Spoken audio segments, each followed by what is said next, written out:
Bismillahirrahmanirrahim. Talim kita, tajuk risalah kita hari ini kita bahas antus biha kusiyu wafkon lifa taklimi torekot, menjadi kusyuk secara ajaran torekot. Jadi ini terkait dengan perkara sholat. Ajaran kusyuknya itu secara metode tarekat gimana? Insya Allah banyak manfaatnya kita pahami secara sisi ruhani. Khusyuk itu kan perkara ruhani sebetulnya, bukan perkara zahir. Assalamualaikum warahmatullahi wabarakatuh. Waalaikumsalam warahmatullahi wabarakatuh. Alhamdulillahilladzi arsala rasulillah bil huda wa dinil haqqi liyudirahu aladdini kullini walau karihal kafirun walau karihal musyrikun walau karihal munafiqun. Allahumma sholli alan nabi hasimi Muhammadin wa ala alihi wasallim taslima. Segala puji bagi Allah yang sudah mengutus Rasulnya dengan petunjuk dan agama yang benar, supaya agama kita ini, khususnya Islam, terus berjaya di atas seluruh agama lainnya, walaupun orang-orang kafir membenci, orang-orang musyrik membenci, dan orang-orang munafik pun membenci. Ya Allah, berikanlah rahmat serta salam kepada seorang nabi keturunan bangsawan Hashimi, yakni Muhammad beserta keluarganya. Semoga tetap selamat dan sejahtera. Kita awali, kita kuatkan lagi dengan talqin zikir, sa'adatain, istighfar, tentunya selawat hanya ditujukan kepada Allah dengan niat ridha Allah. Sama-sama kita lafadzkan asyhadu alla ilaha illallah wa asyhadu anna muhammadur rasulullah. Allahumma sholli ala sayyidina Muhammadin nabiyyi ummi wa ala alihi wa sahbihi wa sallim. Astaghfirullahal ghafurur rahim, astaghfirullahal ghafurur rahim, astaghfirullahal ghafurur rahim. Ilahi anta maksudi farid loka matlubi atini mahabbataka wa ma'rifataka taharo la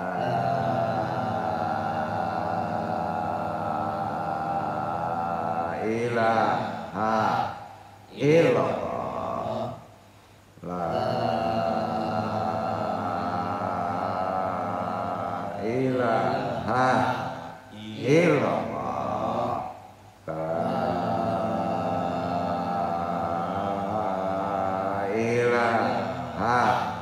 illallah. Nabi isbat la ilaha illallah, la ilaha illallah, la ilaha illallah, la ilaha illallah, la ilaha illallah, la ilaha illallah, la ilaha illallah. La ilaha illallah Muhammadur Rasulullah ilaha diniya sholli wa ila doti Syekh Abdul Qadir Jalani bi syafaat Nabi Muhammad bidnillah waridullahi. Ya Allah, ya Allah, ya Allah, innaka ala kulli syai'in qadir aqdi hajatina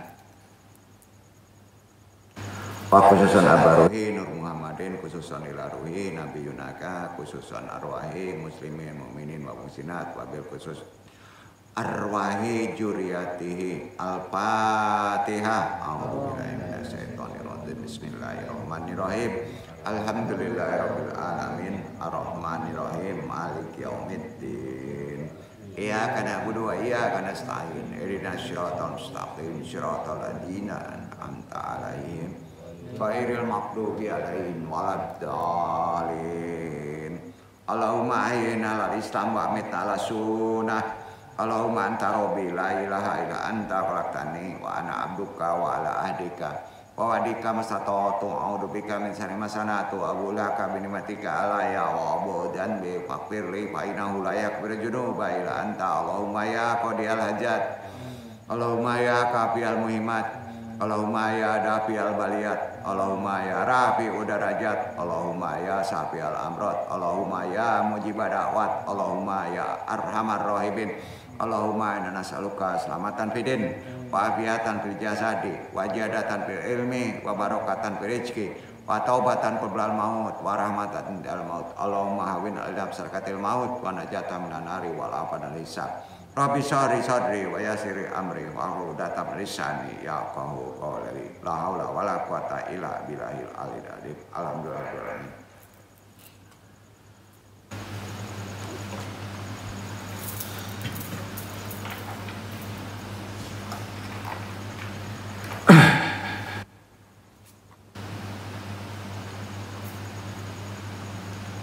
Alhamdulillah kita hari ini masih bisa diberi waktu untuk berthalabul ilmi. Wassalatu wassalamu ala rasulillah wa ala alihi wa ashabihi wa man walah. Amma ba'du, kita pahami kembali masih perkara sholat, tapi terkait dengan perkara khusyuk dalam metode ajaran tasawuf. Bagi orang yang bertarekot, kita ini bertarekot, beruntung, seharusnya istiqomah. Ya. Perkara kekhusyukan, khususnya terkait dengan sholat, ini mesti dipahami sebagai bentuk kepatuhan dan ketundukan total hanya kepada Allah. Itu khusyuk. Ya, khusyuk itu bukan termasuk syarat sah sholat. Ya, tapi kalau khusyuk sangat sempurna sholat. Arti kata khusyuk itu juga sama dengan sholat di awal waktu, bukan syarat sah sholat. Asal jangan melewati waktu yang sudah ditentukan. Ya. Kembali lagi, jadi khusyuk ini bukan kewajiban ya. Jangan salah persepsi. Nanti kita berusaha khusyuk jadi kacau nih, ya kan? Khusyuk itu susah. Arti kata secara torekot, khusyuk itu patuh hanya kepada Allah gitu aja. Ya. Jadi kekhusyukan dalam sholat, khususnya sholat fardu, penting ya, karena terkait dengan ada beda dengan fokus. Fokus itu diutamakan lebih cenderung ke kepala, tapi khusyuk sudah lengkap termasuk hati. Ya. Betul ya? Nah. Jadi penting dalam perkara sholat khusyuk ini, karena bisa meningkatkan kualitas ibadah kita dan memberikan ketenangan terutama khususnya batin dan jiwa kita. Bisa membuat kita tenang.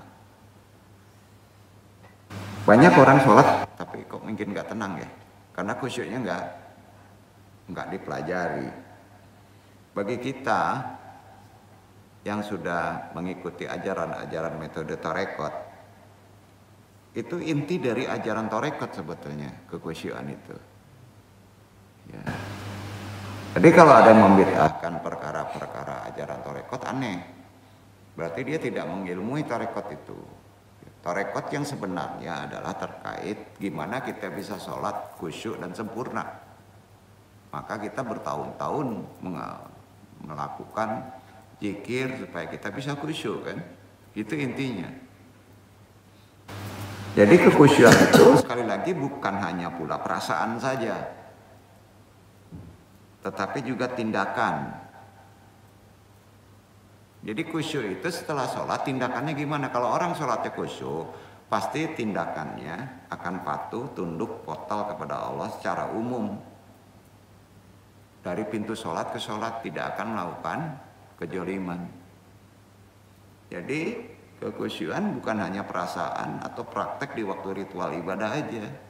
Ya, Orang yang khusyuk pasti dia bisa menahan dosa-dosa, apalagi yang besar, yang kecil juga. Kalau sholatnya khusyuk bisa ditahan. Karena sholat itu hakikinya menghindari perkara-perkara yang dosa. Ya.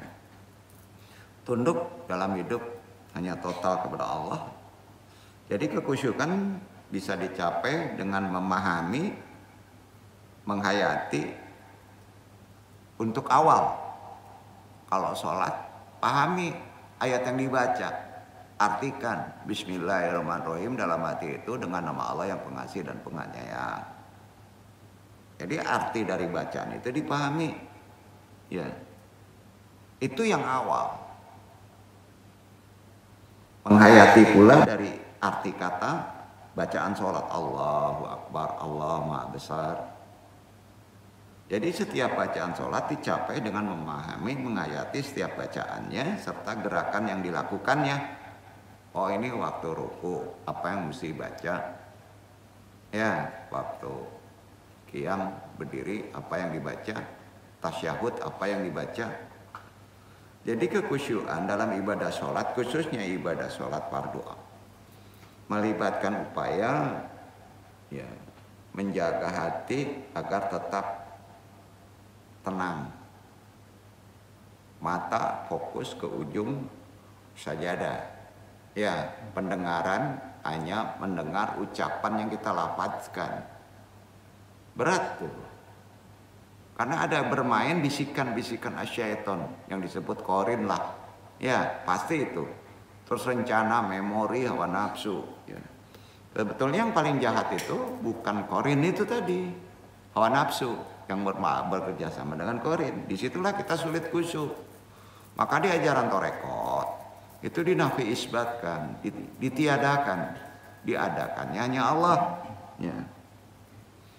Kaitan kalau di ajaran syariat pada sholat khusyuk itu apa kaitannya? Ada yang tahu nggak? Tumanina.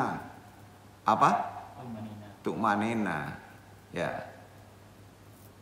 Tumanina waktu kita gerakan sholat itu rukunnya wajib. Diam, khusyuk sejenak. Ya, itu tumanina. Ya, tumanina ini ada makomatnya. Ya, ada makomatnya. Ada perbedaan antara khusyuk dan tumanina. Ya, tapi secara aturan kalau sholat tidak tumanina bisa tidak sah. Ya, tumanina terkait dengan kekhusyuan dalam sholat. Artinya ketenangan, ketetapan dalam setiap gerakan sholat. Oh, ini ruku, tahu ini ruku, sadar, itu tumanina. Ya. Jadi tumanina bagian penting menyadari kita dalam posisi sholat, tidak dalam posisi tidak sholat. Dengan tumanina tadi kita tidak akan lupa dari berapa rakaat, batal atau tidak. Ya. Terus dengan tumanina tadi kita tahu ada gempa atau enggak, iya kan? Bayangin kalau kita enggak tumanina, enggak ada kesadaran dalam sholat. Nah, gempanya misalnya 10, kita masih tetap aja sholat pede karena imannya kuat. Salah itu. Batalkan sholat, kabur. Betul kan? Iya kan? Nah, beda dengan zikir kecuali ada imam. Ya, seharusnya imamnya itu ngasih tahu, tenang aja. Berarti peka itu. Kalau imamnya sakti jangan pergi ya, tenang. Nggak kata himpo juga tuh. Ya gitu kan. Berarti ada yang tahu kan ilmunya. Tapi kalau nggak tahu, imam pun nggak tahu, imam loncat, kita juga ikut loncat dong. Ya, ya. Jadi itu yang disebut tumanina, menyadari posisinya berbahaya atau tidak. Makanya dalam sholat waktu kondisi perang, ya ada orang-orang yang dilebihkan tumaninanya menjaga. Paham nggak? Nggak semuanya sholat kan, gantian. Ya. Orang Torekot berusaha menghindari kelalaian. Berat bener tuh, gangguan-gangguan sholat sampai yang sedetail apapun juga. agar timbul kekhusyuan tetap terjaga dalam posisi kita sholat. Caranya gimana? Orang tarekat itu ada ajaran dasar yang disebut tobat. Dilatih makomat tobat. Itu untuk sholat bisa khusyuk. Makomat tobat itu adalah pengampunan dosa. Banyak istighfar, memohon ampun. Kan ada istighfar. Astagfirullahaladzim, astagfirullahaladzim, astagfirullahaladzim. Kalau tobat udah ada, agak tenang kita kan sholat ya. Ya, itu dia gunanya ya. Jadi penting perkara khusyuk walaupun masih secara umum pemahamannya. Kita umat muslim sudah banyak tahu tujuan utama sholat adalah mendekatkan diri kepada Allah. Pahami ya, luruskan ya. Tujuan kita sholat supaya kita dekat kepada Allah. Maka hadir Allah. Kalau dalam zikir namanya qalbi. Allah sangat dekat. Ya, itu dia. Kekhusyuan membantu guna mencapai tujuan itu. Ya. Salah satu syarat untuk bisa mendekat sedekat-dekat dengan Allah adalah sholat kita harus khusyuk. Khusyuk tadi sudah dijelaskan. Karenanya dengan mengamalkan ajaran tarekat, berusaha untuk mencapai kekhusyuan yang sempurna dalam sholat kita. Itu latihan riadohnya. Sehingga ibadah kita lebih bermakna, bisa lebih berkualitas daripada ibadah-ibadah biasanya. Itu sebabnya kalau ada yang bertanya, tujuan kita bertarekat?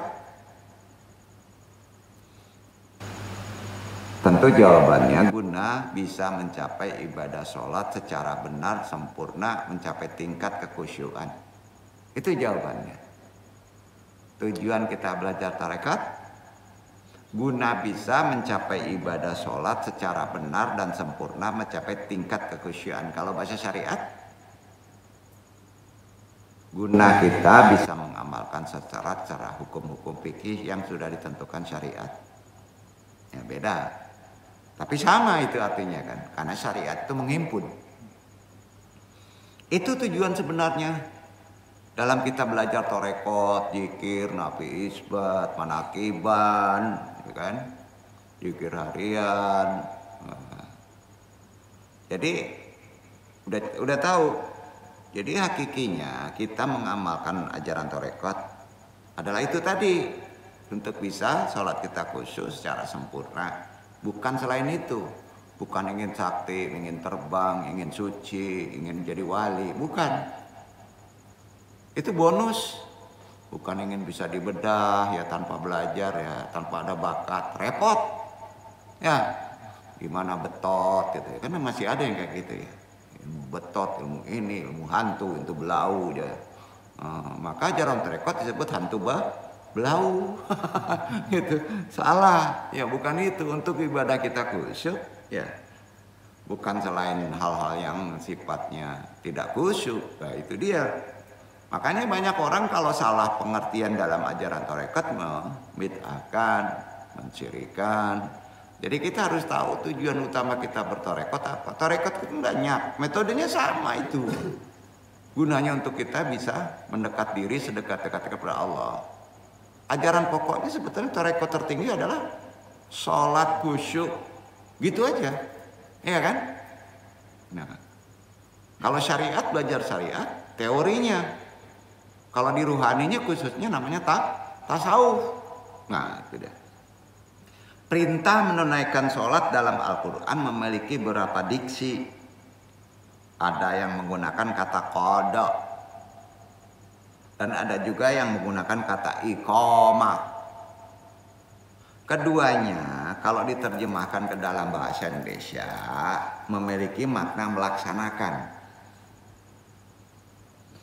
Jadi perintah sholat itu iqamah, qada. Artinya harus dilaksanakan. Kedua kata tadi itu difirmankan Allah. An-Nisa ayat 103. Dibaca Ikhwan.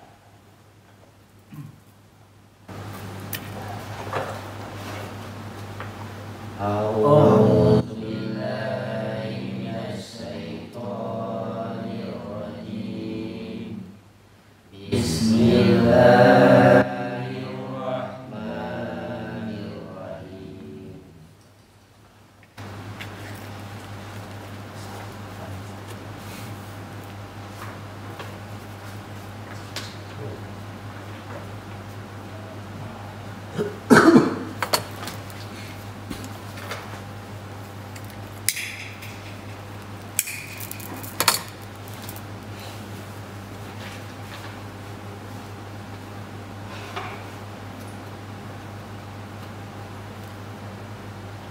فإذا قضيتم الصلاة فاذكروا الله قياما وقعودا وعلى جنوبكم فإذا اطمأننتم فأقيموا الصلاة إن الصلاة كانت على المؤمنين كتابا موقوتا.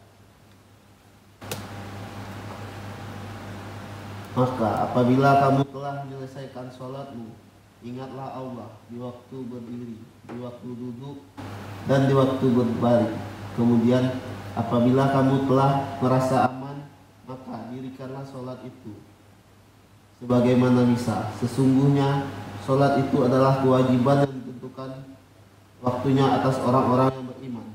Jadi di situ kan ada kata-kata qiyamau wa qu'udan. Ya kan?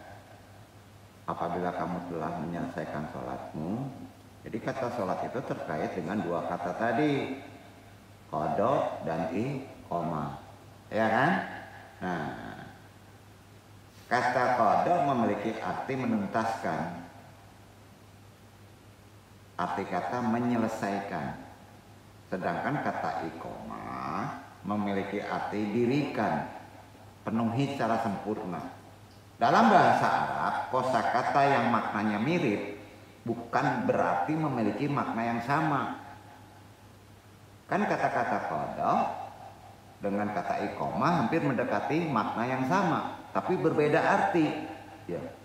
Betul kan? Iqamah memiliki arti didirikan. Ya, didirikan dan sempurnakan. Ya. Sedangkan qada tuntaskan, nggak boleh gantung, ya. Nah itu artinya. Jadi kata iqamah mendirikan disebandingkan pada kata adar. Adar itu apa? Rumah. Apabila begini, iktibarnya begini ya. Apabila kita membangun rumah sudah sempurna secara keseluruhan, sempurna nih rumahnya. Arti kata belum sempurna sebenarnya itu. Itu didirikannya baru secara bangunan. Harus ada instalasinya. Ya, sumur, ledeng, kursi, tempat tidur. Itu disempurnakan. Jadi itu namanya apa? Iqamah. Nah sholat nggak bisa main-main. Nah itu dia. Nah, harus lengkap. Rumah itu tinggal diisi aja. Dapur udah ada, sempurna semuanya. Maka nggak bisa dipotong-potong. Harus tahu mana wajib, mana sunnah. Nah, ya. Mana ruku, mana sujud. Ya, lengkapi rukun-rukunnya. Ada berapa rukun sholat? 13, cari di Quran ada nggak kata 13? Nggak ketemu. Ya, makanya harus belajar mazhab. Benar nggak? Itu gunanya mazhab. Ya. Makanya kalau orang nggak pintar-pintar bener karena terlalu pintar, nah, nggak perlu sholat ruku sujud karena di Quran nggak ada. Itu nung ciku itu. Ya, ngaco orangnya sama ngomong aja deh. Ada di medsos itu. Ya. Maka kita sebagai ulama harus meluruskan pola berpikir mereka. Udah jago nih langsung baca sandarannya Al-Quran. Nggak bisa, Al-Quran itu berat. Ada cabang-cabang keilmuannya, ada fikih, ya. Betul kan? Ada tauhid, ada sejarah, ada perkara ruhani. Semua ada dikitabkan oleh mazhab 4 itu. Yang mazhab itu ada 13 sebetulnya. Ya. Tapi yang langgeng itu 4. Kita tahu itu mazhab. Kita umumnya di sini pakai mazhab Syafi'i. Itu penguraiannya pada sholat jelas. Karena kita bersyukur ada mazhab tadi tahu sholat kita waktunya kapan, berapa rakaat. Ya, itu dia khusus ilmunya itu.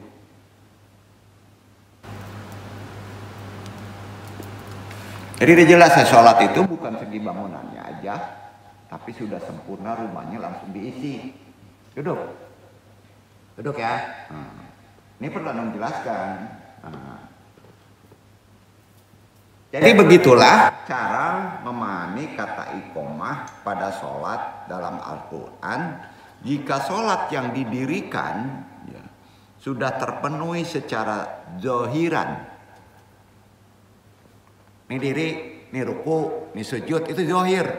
Kan zohir tuh secara fisiknya sudah lengkap, 4 rakaat misalnya. Sudah itu apa? Koreksi, wabatinannya. Batin antum gimana?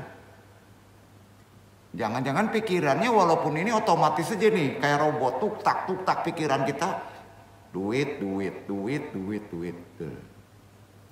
Itu ndak iqomah namanya, nggak sempurna. Gimana mau dapat khusyuk? Nah ini yang diberesin di ajaran tarekat. Duduk ya. Jadi penting nggak belajar tarekat? Antum nggak terasa kalau antum sudah lebih bagus sholatnya daripada orang yang mengikuti ajaran taklim tarekat. Ini bukan membela ajaran tarekat. Nah teorinya tasawuf. Jadi kesimpulan besarnya tahu ya. Nah, itu dia. Jadi nggak bisa johiran saja sholat itu, harus juga wabatinan. Tidak mutak fisik saja bagus, ya, tapi harus juga psikis.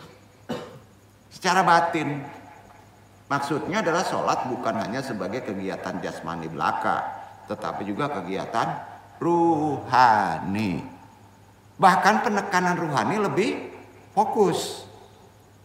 Benar nggak? Maka hati-hati di niat. Hati-hati permainan bisikan. Itu nggak ada lah selain hanya ada di ajaran-ajaran tasawuf dan dipraktekkan di torekot. Gimana sih kita bisa menjadi khusyuk, bisa menjadi ingat hanya kepada Tuhan melalui zikir. Iya kan? Itu ruhani. Sehingga apabila hanya dilakukan sebagai rutinitas sehari-hari tanpa mendalami hakikat yang ada di ajaran torekot, maka sholat kita bisa sia-sia loh sholatnya. Nggak ada dampak. Nggak ada dampak. Realisasi sudah sholat nggak ada dampak. Karena secara ruhani psikisnya kita tidak paham. Analoginya begini nih, analoginya supaya kita lebih jelas perkara sholat. Ya. Jika kita melihat sinetron kan sering dengar ya di tayangan televisi ya. Di YouTube juga banyak sinetron ya. Produknya mana? Korea ya. Bener gak? Indonesia kan hobi pula main sinetron nih. Itu kan menggambarkan kejadian kebakaran umpamanya. Di film kebakaran. Sebetulnya itu kan api yang sama dengan yang kita lihat di dunia kan? Benar kan? Tapi apakah pada waktu itu, waktu kita menonton sinetron itu merasakan nggak panasnya api? Enggak kan? Kalau nonton merasakan panasnya api nggak mau nonton antum. Benar nggak? Iya kan? Bahkan kita dengan terbakarnya sering ketawa kan? Iya kan? Wah. Kalau yang terhanyut nangis. Iya kan? Tapi terasa nggak panasnya? Enggak kan? Nah, tentu tidak kan? Itu yang disebut dengan surah bila haqiqah. Itu yang disebut surah bila haqiqah. Kalau sholat harus terasa, tuh nada. Harus terasa bila perlu di langit ketujuh. Bisa. Harus sama. Berat ya. Sampai di mana sholat antum? Udah terasa nggak bahwa merasa Tuhan monitor kita? Itu nggak bisa dilihat, divisualkan secara indrawi kan?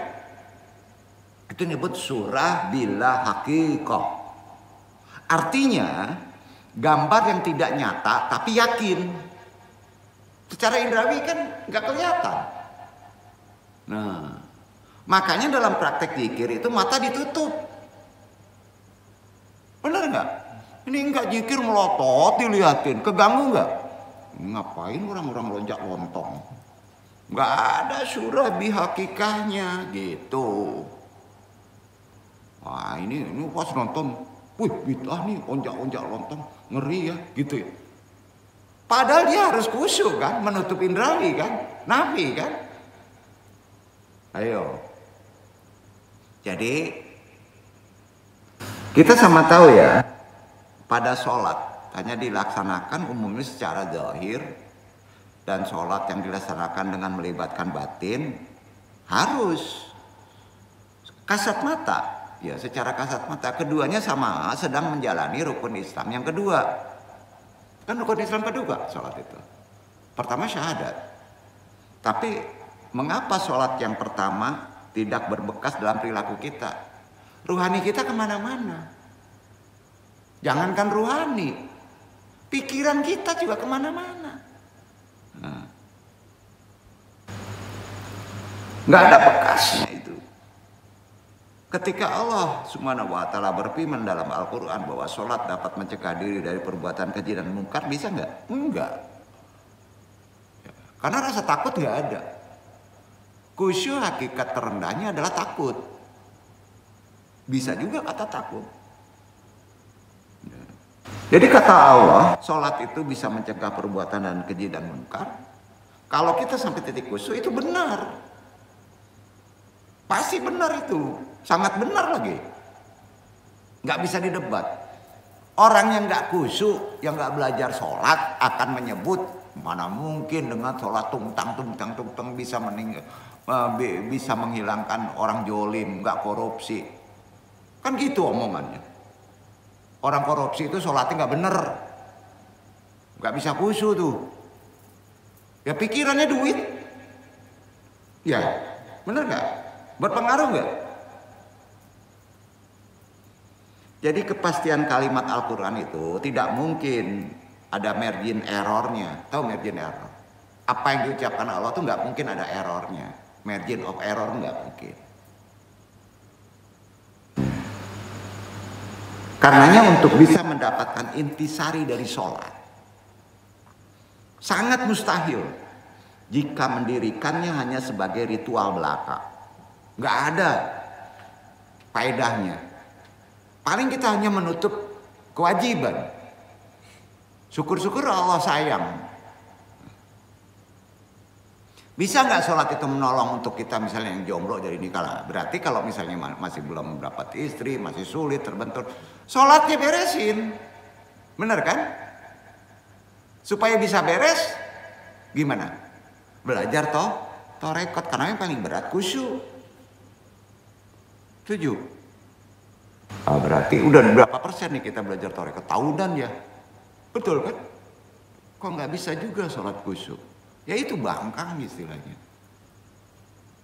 Maaf untuk sampaikan ini. Niscaya kita tidak akan tertarik untuk melakukan maksiat. Kalau kita benar sholatnya. Dan itu hanya terjadi apabila melaksanakan sholat dengan khusyuk secara zahir wa batin. Jika masih tertarik dengan yang haram, tolong periksa kembali sholatnya deh. Zikirnya kuat banget nih. Maksiat kuat juga, kacau nggak? Ada. Di mana? Di sana. Alhamdulillah di sini hebat-hebat khusyuknya. Ya udah sampai tingkat mulia ya. Alhamdulillah ya. Berat nggak khusyuk tuh? Berat ya. Benahi sholat kita sampai mati, ilmui sampai benar-benar terpenuhi. Doain waktu kita masih talim belajar sholat mati, ya syahid tuh, jaga. Jadi udah untungnya walaupun nggak sampai, karena kita sudah meniatkan untuk bisa sholat khusyuk. Untuk bisa torekot bisa dari YouTube, nggak bisa. Ini yang aneh, di luar merasa pintar semuanya kan, benar kan? Istiqomah. Oh sholat diwaliin orang bisa nggak? Enggak. Ya. Ya. Kalau tahu pelajar di sini sampai titik yang sebenarnya, hujan badai berebut datang, benar. Nah awal pertama mempelajari khusyuk dalam teori tasawuf apa? adab sholat. Adab dulu. Belum ke ilmu. Bagaimana cara agar sholat menjadi khusyuk? Ada adabnya. Khusyuk ini kaitan dengan sholat. Karena itu merupakan ibadah yang membutuhkan kekhusyukan sholat itu. Karena urgensinya. Apa urgensinya? Antum bisa khusyuk, sholat itu berkomunikasi dengan Allah, bisa berdialog dengan Allah. Ya. Bismillahirrahmanirrahim. Alhamdulillahirabbil alamin. Allah menjawab tuh. Tiap-tiap kalimat yang ada dalam sholat itu menjadi pintu masuknya muhadat, yaitu syiri ma'allah, jawaban Allah secara rahasia. Itu bahasanya. Nah, berat no. Ya belajar. Ya. SLR pun antum, sampai Al-Ajar pun antum, kalau nggak belajar, nggak istiqomah, cinta dunia ngelibet lu. Bener. Jadi khusyuk itu pada level pemula, itu level awal ya, itu seiringannya ucapan, fokus pikiran, bener kan? Bener kan? Diomongin, pikiran nyimak. Itu belum sempurna khusyuk, belum khusyuk itu. Kalau rohaninya enggak yang disebut tuh maninah, kacau enggak? Tetap keganggu tadi kan? Itu wilayah otomatis tuh kan? Ibarat robot diputar jalan aja tuh ya. Sama tuh.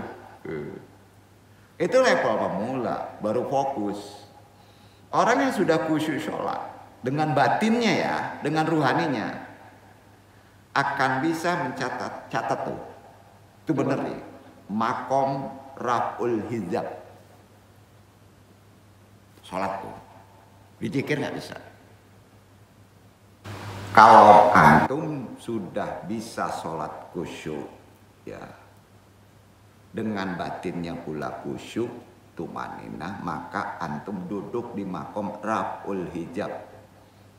Tahu raf'ul hijab artinya? Terbuka hijab. Tahu terbuka hijab? Orang belum tahu, kamu udah tahu. Di situ ada jin, di situ ada rezeki, antum udah dibuka hijabnya tuh. Itu sholat. Coba zikir 100 tahun, bisa nggak sampai makom raf'ul hijab? Enggak. Bisanya di sholat. Oh daging, nggak perlu dibelek, keluar tuh penyakit. Raf'ul hijab tuh ada di sholat. Tapi sayangnya sholatnya itu harus malamat. Lo malamat. Nggak boleh orang itu sholat ada teriak sedikit pun juga. Lillahi ta'ala. Ya. Sehingga Allah akan menguraikan sendiri makna-makna lain dari bacaan-bacaan sholat dan membuka hijab-hijab rohani antum. Itu sebabnya Ibnu Ajib Al-Hasani, seorang ulama sufi, mengatakan, mengapa orang sholat tidak bisa khusyuk?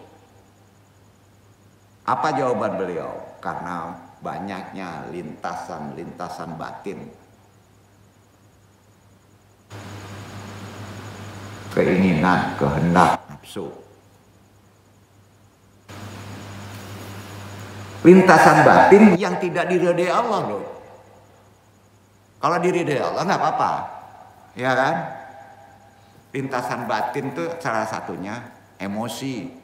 Yang lain sudah jadi rektor, gua masih dekan, mentok lagi. Gua masih sekolah STLR. Itu lintasan batin.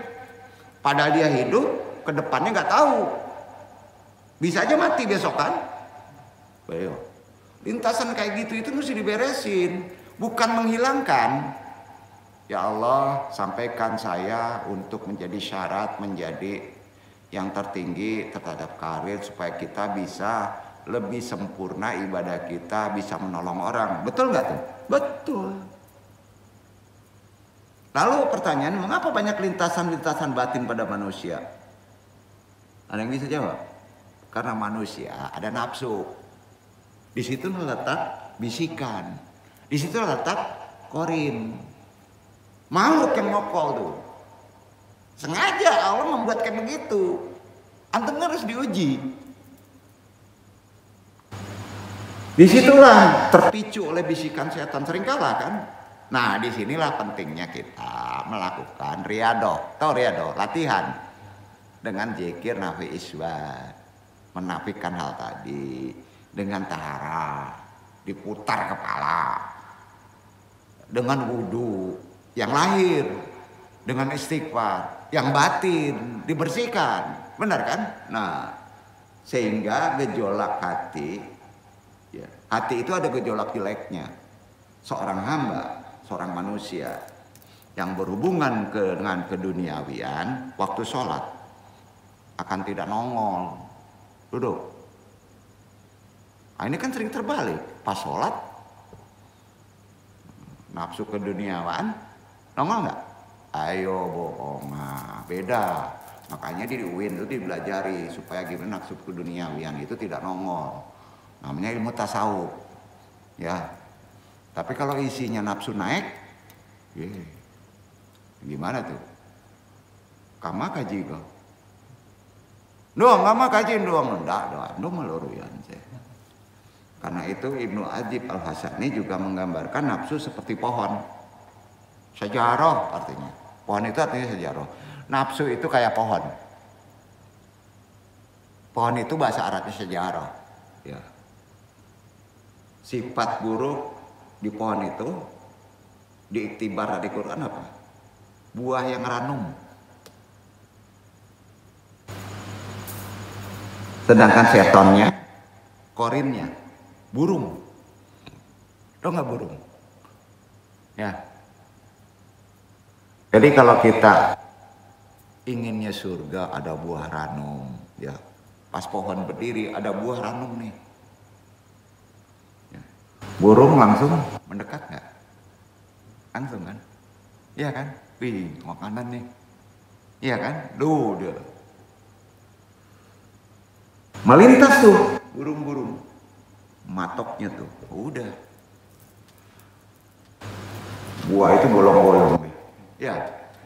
Nah, maka sangat tidak mungkin kita menghendaki kekhusyuan dalam sholat sedangkan masih ada sifat buruk di dalam batin kita. Ya. Karena itu khusyuk dapat dicapai apabila kita sudah mampu membersihkan sifat buruk tadi. Sifat buruk tadi ditorekot, diajarin bertahun-tahun.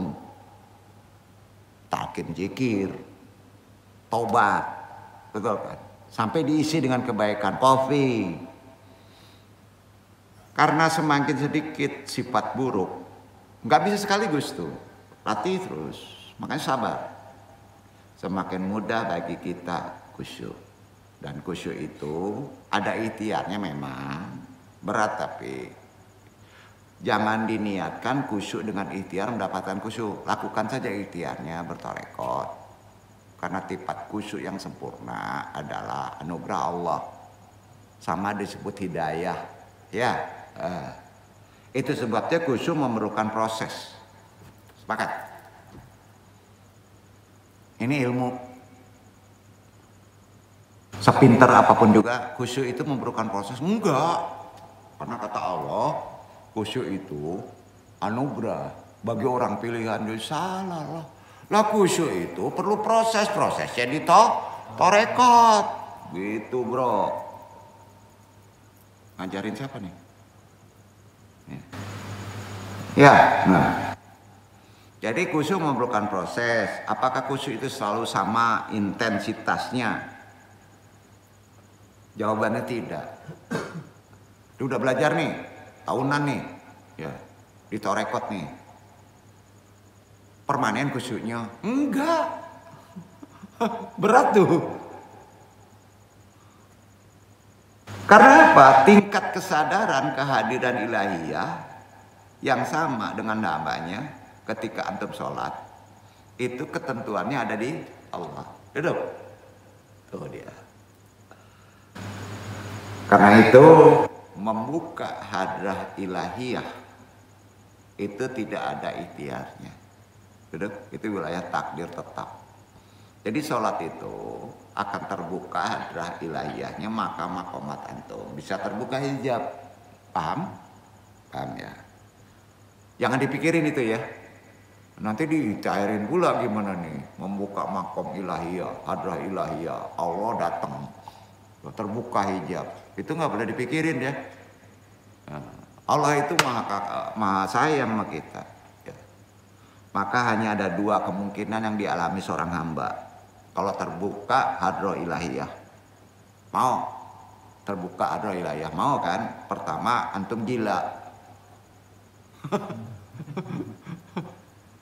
gilo, dia indahnya mengoceh sih, maka ada disebut wali majhub, paham? Dia sanangnya ya ala jale di api, sanang dingin katanya, tak bali-bali, itunya.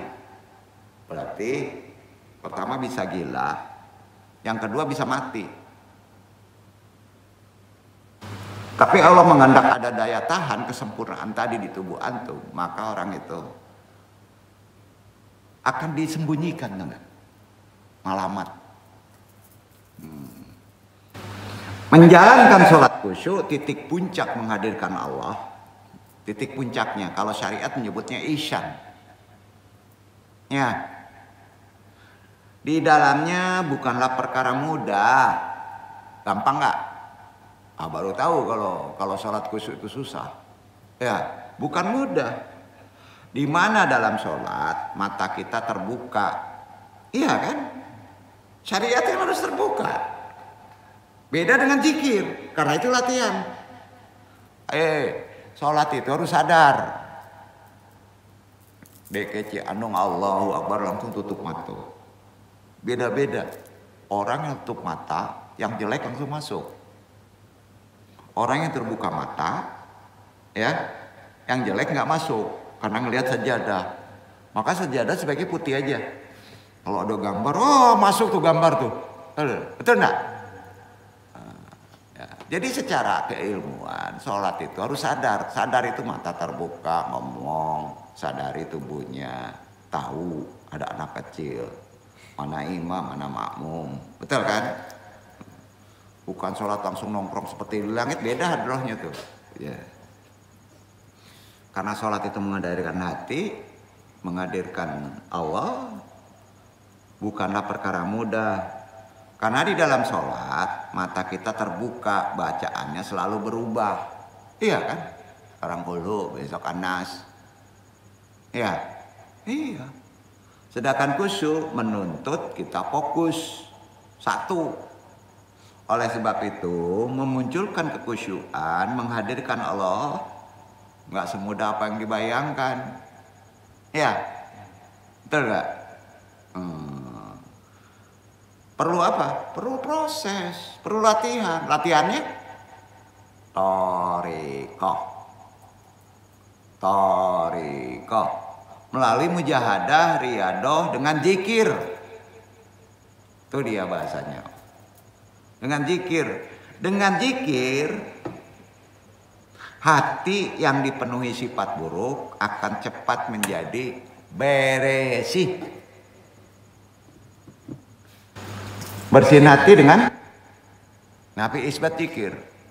Bersihin hati dengan sabun B29 sama rinso. Pusing.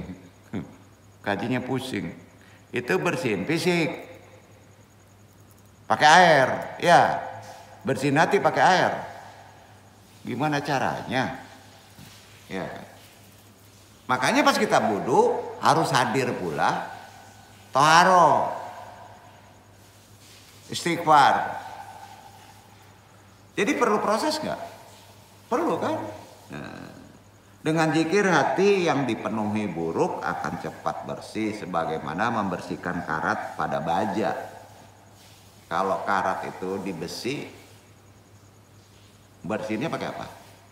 Pakai pisau baja, ampale, pakai air bisa nggak? Enggak. Bagaimana membersihkan karat pada baja? Dengan sabun. Bisa. Tambah kotor. Iya kan? Nah, dengan tarekot. Duh. Maka tarekot juga kaitannya kuat sekali dengan makomat awal, tazkiyatun nafs. Benar kan? Nah, Imam Ghazali mengibaratkan seton itu anjing. Wow. Ada kitabnya tuh. Jadi ibaratnya seton itu, kita punya sifat seton. Maaf, berarti manusia punya sifat. Jangan disabui berang we kok. Iya. Ibarat setan itu anjing kata Imam Al-Ghazali ya, ndak andung ya. Nafsu tulangnya. Nafsu tuh tulangnya. Suku anjing daging, tulang. Nah. Dan daging adalah tulang dan daging, termasuk daging tuh. Sedangkan zikir adalah pas kita zikir, itu apa? Hardikannya. Itu hardik. Nah, hardik nan tadi itu. Menghardik setan itu zikir. Makanya orang zikir itu kabur itu. Si korin teh hanto saya kurung di badan. Benar gak? Itu kalau istiqomah. Nah, itu kata Imam Al-Ghazali loh. Berarti Imam Al-Ghazali belajar tarekat nggak? Belajar tasawuf nggak? Belajar. Ya. Karena dia mengandalkan pikiran al-hirah, tahu nggak? Bingung. Sekencang apapun kita berteriak, jika tulang itu masih dibawa oleh kita, maka anjingnya itu nggak akan pergi sampai nggak enak ya, sampai nggak kebaca sama mursyid ya, kebaca lah. Antum juga bisa baca tuh. Sekencang apapun antum teriak zikir, kalau tulangnya masih ada di badan, daging masih ada, tulang masih ada, nggak bisa waslat. Maka sifat setan pergi, sifat anjing pergi. Enggak. Analogi. Karena masih dipegang. Tapi jika kita membuang tulangnya tanpa diusir pun, anjing cabut. Benar? Kabur dia. Nggak ada nanti dimakan. Berat nggak? Tarekat nggak mudah, mesti ada guru. Dan mencapaan tulang kok sia guru. Dia tulang di badan antum. Betul? Ah, ini yang nggak andung taruhan. Beko lancar jadi Tuhan ya. Sampai ada tuh. Kalau lapai nggak diusir pun anjing kabur lah. Orang toreko itu melatih kekusyuan, menghilangkan sifat buruk tadi dalam batin ruhani antum dengan zikir apa? La ilaha illallah. Itulah khusyuk ajaran secara toreko. Khusyuk secara syariat.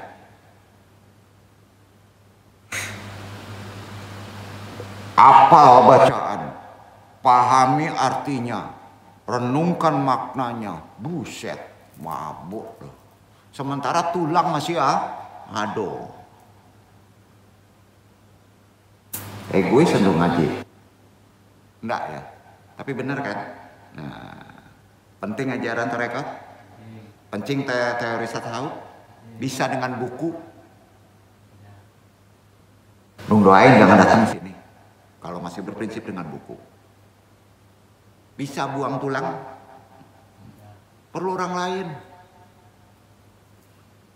Dimana pada waktu zikir, khususnya zikir sirri, tahu sirri, batin, kolbu. Kolfi, matanya terpejam, mengurangi dominansi zohir, materi, panca indera tutup, maka bila perlu di hutan, di gua, benar kan? Bisa di masjid? Ya enggak. Kalau di masjid jangan, ada yang bertorekot, ada, dibolehkan, nah ya. Tapi lebih baik terapkan teori tasawufnya. Prakteknya disebut zawiyah. Paham ya? Beda. Bukan ngadu level paling tinggi. Beda. Kalau udah zawiyah nggak bisa dikotori. Jin aja nggak masuk, maling masuk, gempor, bawa sendal, gempor, dijamin. Bukan karena sakti gurunya, enggak. Allah melindungi itu, insya Allah. Karena itu zikir kopi itu teori di toreko terpejam, panca indera tertutup, batin fokus kepada Allah. Ya, sholat. Mata terbuka, panca indera nggak boleh tertutup, harus sadari. Batin nggak bisa fokus kepada Allah, harus dilatih. Mata terbuka fokus kepada Allah harus dilatih, ditorekot. Napi isbat, toharo. Sayangnya lagi-lagi untuk fokus kepada Allah itu sangat super sulit. Karena memerlukan proses latihan yang bertahun-tahun, mengikuti ajaran-ajaran ruhani, itu yang disebut bertorekot. Dituntun, ada gurunya. Hamba membutuhkan objek agar tetap fokus. Itu natural. Manusia membutuhkan objek gak supaya fokus? Butuh objek gak? Betul ya? Objeknya ke Allah nggak mungkin, ke Nabi nggak mungkin. Gurunya, makanya di Zawiyah itu udah gambar, tahu, supaya antum fokus ke gurunya dulu, nanti gurunya langsung bisa kepada Allah, paham nggak? Kepada Nabi. Jadi dibolehkan di Zawiyah karena ada gambar, karena supaya antum nggak kemana-mana. Nah, coba masuk mari nih, niatnya maling, nah, dilihat gambar, hilang nggak maling tadi? Bukan jimat itu. Menghilangkan fokus di leg sampai, karena manusia itu butuh fokus. Imam Al-Ghazali menjelaskannya begini nih dalam Ihya Ulumuddin. Jika seorang hamba sudah makrifat kepada Allah, maka ia tidak memerlukan Rasulullah.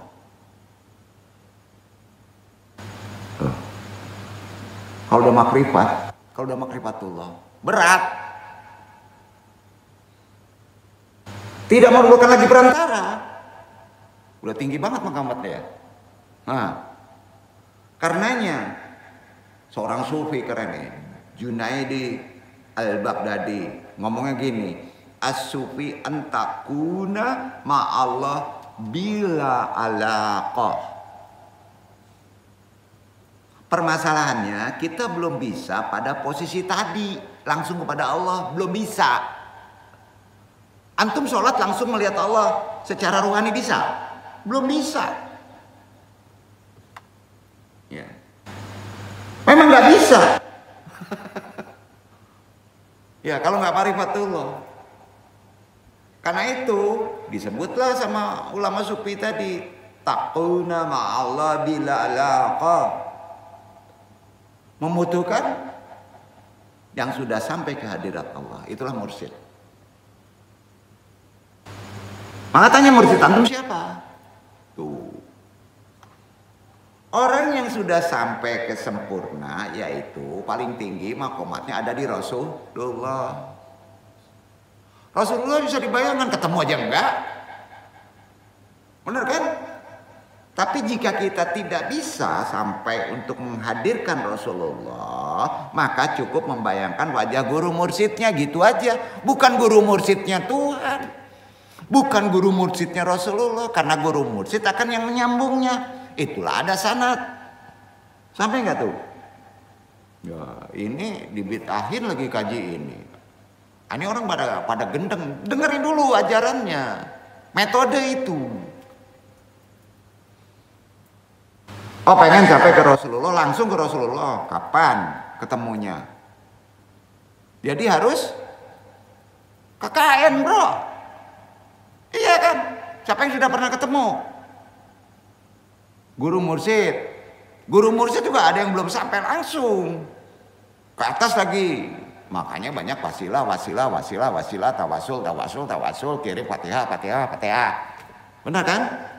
Itu metode tarekat. Karena jika tidak kita baca la ilaha illallah yang muncul dalam imajinasi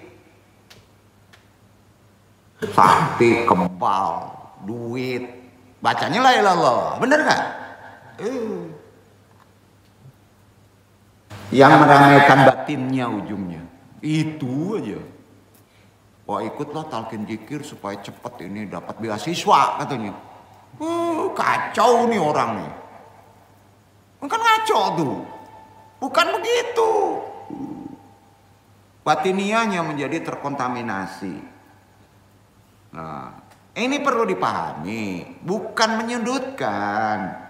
Posisi mursyid saat zikir sama halnya posisi imam waktu sholat. Sama. Betul kan? Ada adab nggak kalau salah imamnya? Apa adabnya? Subhanallah, betul kan? Oi salah mam, payang, soldoko, heboh nagari itu mah. Nah, itu ada ilmunya. Jadi ke mursyid kalau salah, mursyid juga bisa salah. Adabnya ada nggak? Nggak datang ngambek, kena kutuk kentung. Wah kacau nih gitu. Jadi ditetapkan. Di sholat juga sudah ada imamnya. Nah, betul kan? Ada adabnya menegur imam kalau salah. Mursyid saat zikir sama posisinya dengan imam dalam sholat. Sehingga sebelum berangkat menuju Allah ditetapkanlah imam ruhani dalam zikir. Nggak bisa sendiri. Imam ruhani mursyid antum siapa waktu zikir? Guru behit antum udah ketemu. Nebeng dulu. Carilah sendiri kalau ketemu. Siapa yang ketemu nanti itu? Percayalah. Benar gak? Udah ada sekarang. Yang mau nuntun.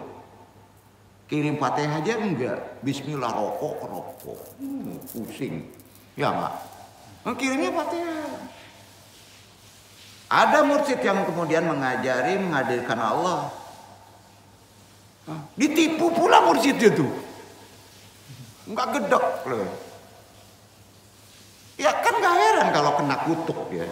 Bukan mursyid yang ngutuk kan. Ya, jadi gini. Lantas kapan kita masuk pada kehadirat Allah?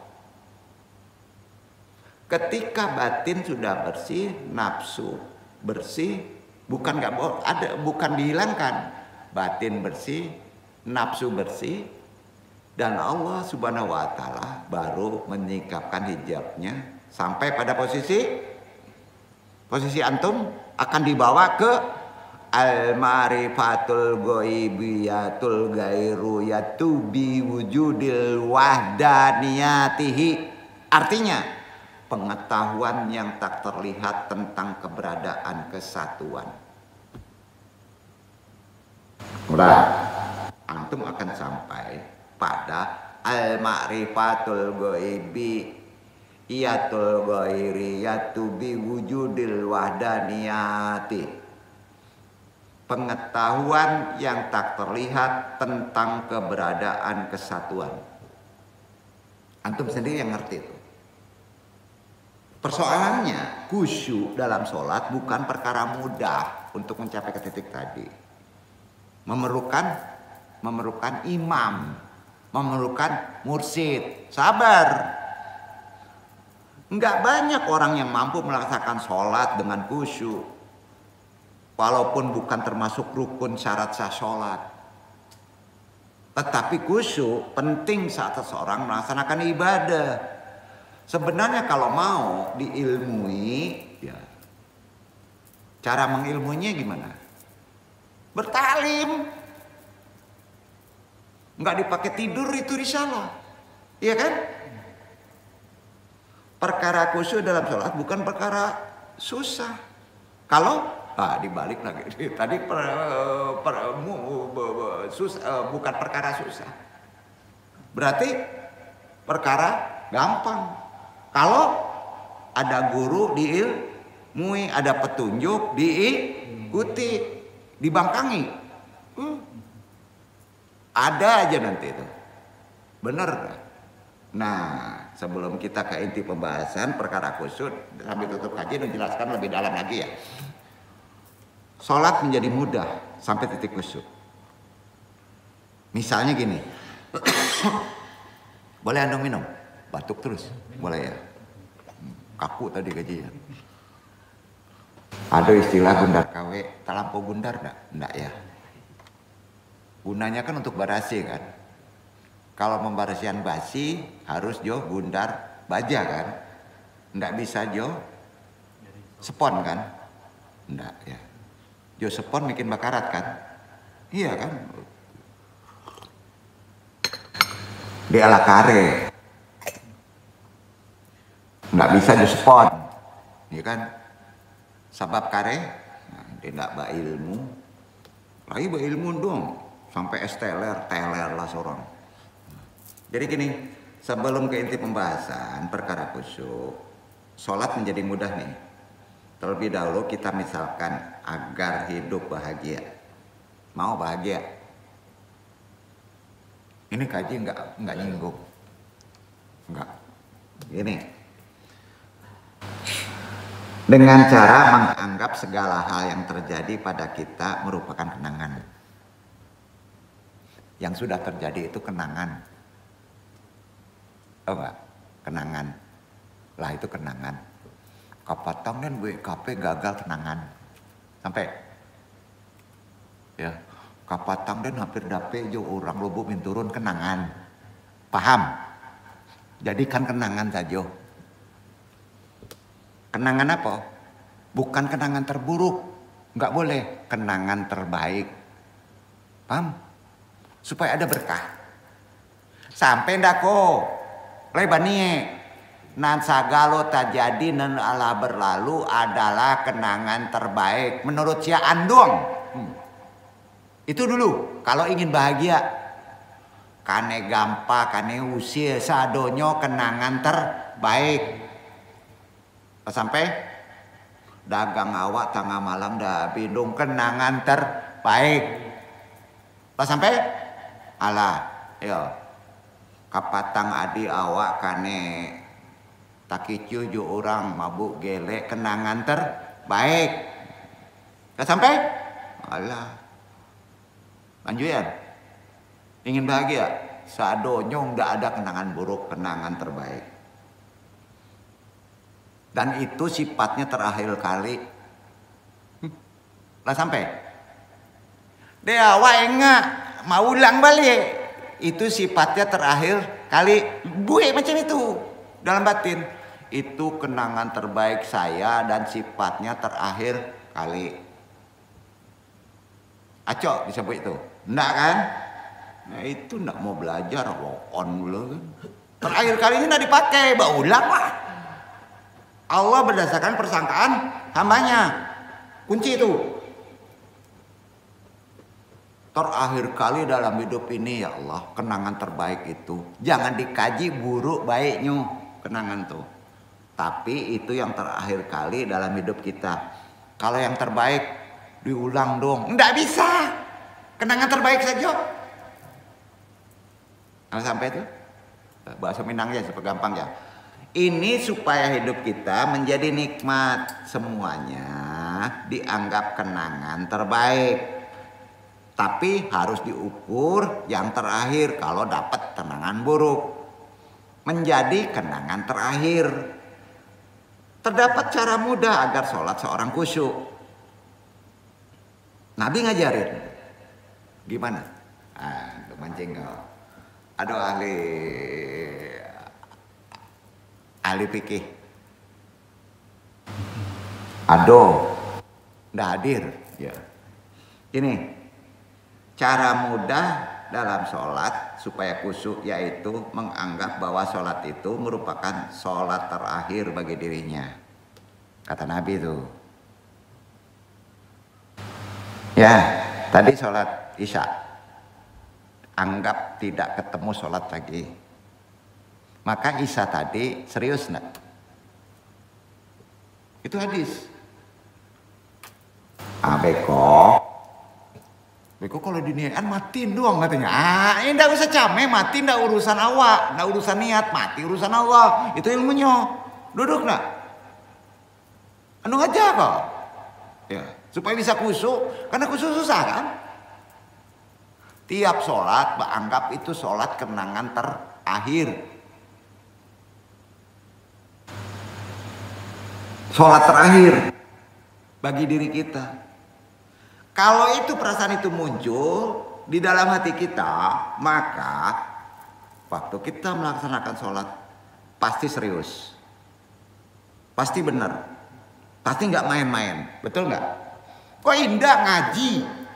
Nah, anggap diri antum datang kamari terakhir, besok anda tahu kan? Maka pas ngaji nggak buka tuh game tuh,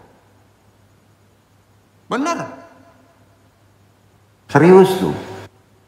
Kamu kaji kok. Rasailah. Sholat tuh gitu. Ya kira-kira itu.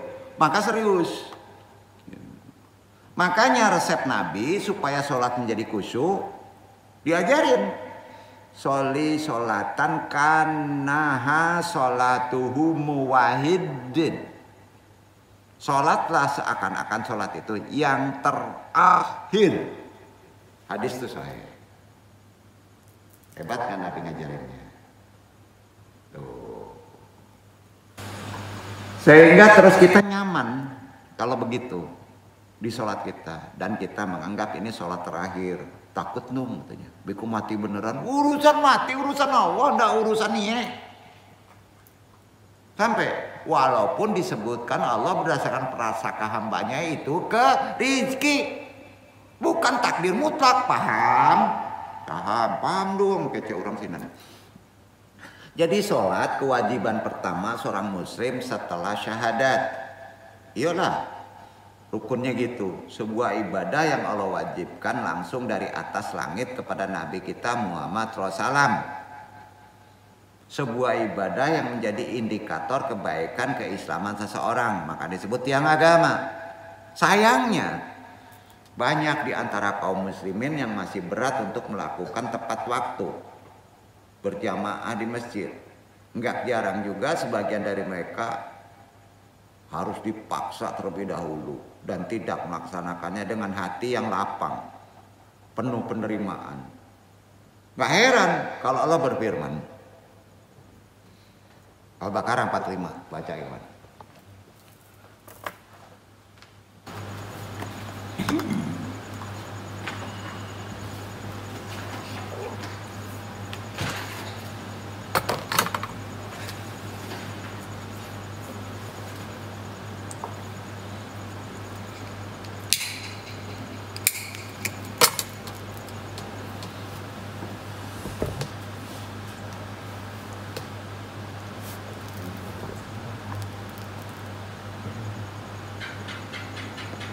Watasinu bisabri.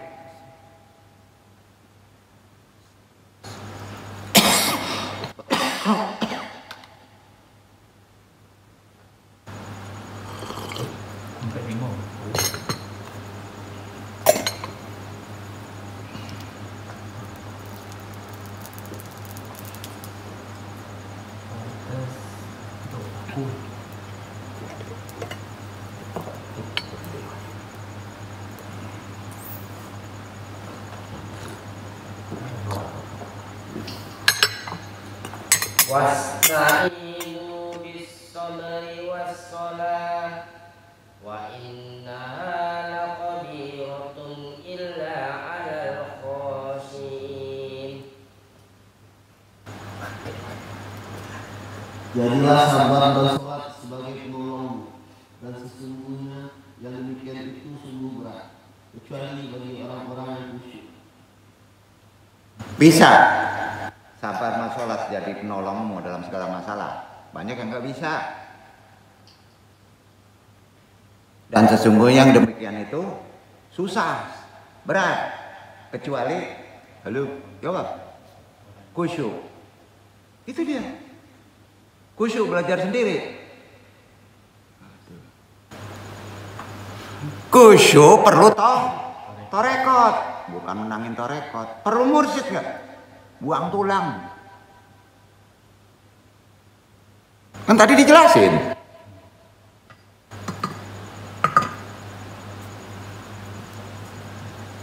Dalam ayat tadi Allah memerintahkan kita untuk menjadikan sholat kesabaran sebagai penolong kan? Allah juga menyebutkan bahwa kewajiban sholat ini tak akan terasa berat, akan menjadi ringan apabila khusyuk. Jadi antum bangkang sholat, berat sholat karena nggak ngerti khusyuk. Kalau udah khusyuk, oh udah bisa nolong pula kehidupan kita. Penting nggak? Kok sampai ince sih mengaji khusyuk nah datang kan? Padahal inti kajian puncak tarekat.